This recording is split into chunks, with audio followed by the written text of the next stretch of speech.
வணக்கம், நான் உங்கள் ஜுபைதா ஜாக்ஸ் கிச்சன்ல இருந்து. இது உங்களுக்கான சேனல் நமது மொழியில். இன்னைக்கு நம்ம பார்க்க போகிறது சிக்கன் முர்த்தபா இல்லை முர்த்தபக். இது அரேபியன் ஸ்டஃப்ட் பொரோட்டா அப்படின்னும் சொல்லலாம். இந்த ரெசிபி பார்த்தீங்கன்னா நஸ்ரின் ஷமீர் அப்படின்றவங்க ரொம்ப நாளாகவே கேட்டுட்டு இருந்தாங்க. அவங்களுக்காக தான் இந்த வீடியோ பண்ணியிருக்கேன். உங்களுக்கும் இது எல்லாத்துக்கும் பிடிக்கும் அப்படின்றத நம்புகிறேன். ஃபஸ்ட்டு நம்ம சப்பாத்திக்கு மாவு பிணைஞ்சிக்கலாம், அதாவது அந்த பரோட்டாக்கு மாவு பிணைஞ்சிக்கலாம். இது நான் 1 கப் அளவுக்கு கோதுமை மாவு எடுத்திருக்கேன். யூஸ்வலாக இந்த ரெசிபி பார்த்தீங்கன்னா மைதா மாவில் தான் செய்வாங்க. ஆனால் நான் இன்றைக்கி ஹெல்த்தியாக இருக்கணும் அப்படின்றதுக்காக கோதுமை மாவில் செய்கிறேன். டேஸ்ட்டில் எந்த ஒரு டிஃப்ரென்ஸும் இருக்க போகிறது கிடையாது. 1 கப் அளவுக்கு மைதா மாவு எடுத்து இல்லை கொஞ்சமாக உப்பு போட்டுட்டு ஒரு முட்டையை அதில் உடச்சி ஊற்றிட்டு ஃபஸ்ட்டு முட்டையை வச்சு நல்லா அந்த மாவை கலந்து எடுத்துக்கோங்க. அதுக்கப்புறமேட்டு கொஞ்சம் கொஞ்சமாக தண்ணி ஊற்றி இந்த மாவை கலந்துக்கலாம். ஏன்னா முட்டையிலையும் தண்ணி பதம் இருக்கிறதுனால மாவு குழஞ்சு போயிடக்கூடாது. அதுக்காக இந்த மெத்தடை கண்டிப்பாக ஃபாலோ பண்ணுங்கள். முட்டையோட சேர்த்து தண்ணி ஊற்றிடாதீங்க. இப்போ இதை நல்லா கலந்து எடுத்ததுக்கப்புறம் நல்ல ஒரு மாவு பதத்துக்கு, அதாவது நம்ம சப்பாத்தி மாவு பண்ணுவோம் இல்லையா, அந்தளவுக்கு நம்ம அதை பிணைஞ்சு எடுத்துக்கலாம். இப்போ இதுக்கு மேலே கொஞ்சமாக எண்ணெயை தடவி வச்சு ஒரு 10 மினிட்ஸ்க்கு ஊற வச்சு எடுத்துக்கலாம். இந்த ஊற வைக்கிறதுனால மாவும் நல்லா சாஃப்ட் ஆகிடும். அதே மாதிரி நம்மளுக்கு சப்பாத்தியும் நம்மளுக்கு நல்லா சாஃப்டாக கிடைக்கும். மாவு ஊறிட்டுருக்க டயத்தில் நான் சிக்கன் எப்படி கட் பண்ணணும் அப்படின்றத சொல்லிடுறேன். நான் ஒரு 1/4 கிலோ சிக்கன் வாங்கியிருக்கேன். 5 பரோட்டாக்கு கரெக்டாக இருக்கும். இப்போ இதை நீல வாக்கில் கட் பண்ணி வாங்கிக்கோங்க. போன்லெஸ் வாங்கிட்டு, அதாவது கோழியோட நெஞ்சு பீஸ் இருக்கும் இல்லையா, அதை வாங்கிட்டு இந்த மாதிரி கழுவி எடுத்துகிட்டு இந்த மாதிரி எவ்வளோக்கு எவ்வளோ உங்களால் முடியுதோ அவ்வளோக்கு அவ்வளோ சின்ன சின்ன துண்டுகளாக கட் பண்ணி எடுத்துக்கோங்க. நீங்கள் கடையிலேயே வெட்டி வாங்கிக்கலாமே, கீமா மாதிரி வாங்கிக்கலாமே அப்படின்னா கண்டிப்பாக வாங்கிக்கலாம். உங்களுடைய சிக்கன் கடைக்காரவங்க அப்படி போட்டு கொடுத்தாங்கன்னா கண்டிப்பாக அந்த மாதிரி வாங்கிக்கலாம். இல்லை நீங்கள் இந்த மாதிரி வீட்டில் இருக்கிறதுலையே எவ்வளோ தூரம் முடியுதோ அவ்வளோ தூரம் சின்ன சின்ன துண்டுகளாக இதை நீங்கள் கட் பண்ணி எடுத்துக்கோங்க. கட் பண்ணி எடுத்துகிட்டு இப்போ நம்ம ஒரு பவுலில் மாற்றிக்கலாம். இப்போது அதை எப்படி நான் என்னென்ன மசாலா போடணும்னு சொல்லிடுறேன். ஃபஸ்ட்டு கொஞ்சமாக, ரொம்ப எண்ணெய் தேவையில்லைங்க, கொஞ்சோண்டு எண்ணெய் ஊற்றினா போதும், ஒரு 1/2 ஸ்பூனுக்கும் கம்மியாக. அப்புறம் அதில் 2 பூண்டு பொடுசாக நறுக்கி அதையும் போட்டு நல்லா வதக்கிக்கோங்க.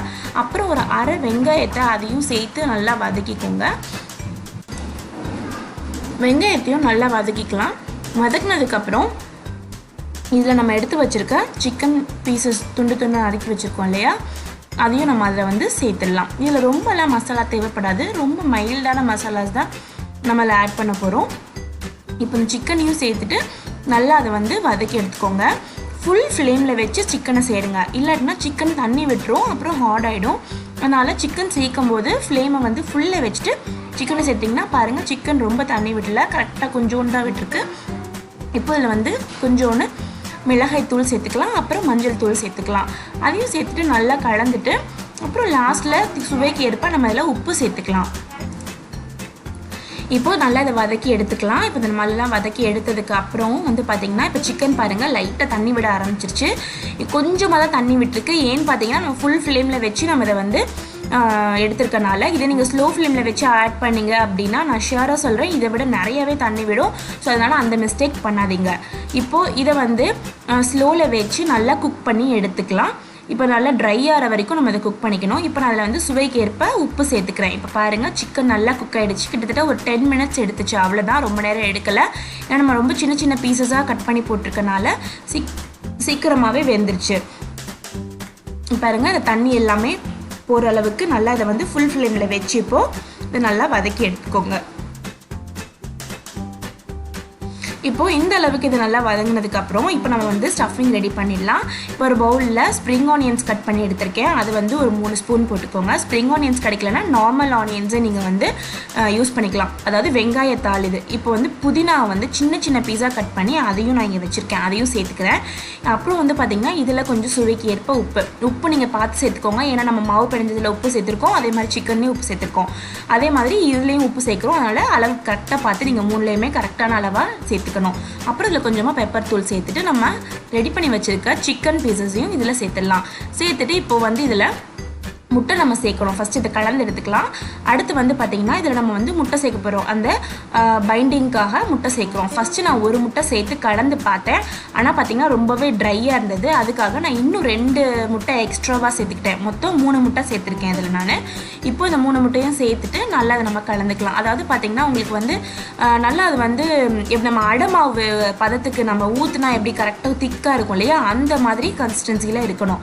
இப்போ அது ரெடி ஆகிடுச்சு. இப்போ நம்ம ஸ்டஃபிங்கான பரோட்டாஸ் ரெடி பண்ணிடலாம்.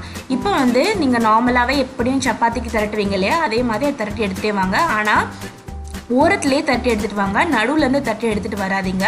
ஏன்னா நீங்கள் ஓரத்துலேருந்து நல்லா அதை வந்து தட்டி எடுத்துகிட்டு வந்தீங்க அப்படின்னா தான் அதை நாளாக மடிக்கும்போது கொஞ்சம் திக்காக இல்லாமல் கரெக்டாக எல்லா பக்கமும் ஈவனாக அது வந்து ஸ்ப்ரெட் ஆகி குக் ஆகும். இப்போ வந்து இந்த கார்னர்ஸை வந்து நம்ம வெட்டி எடுத்துடலாம்.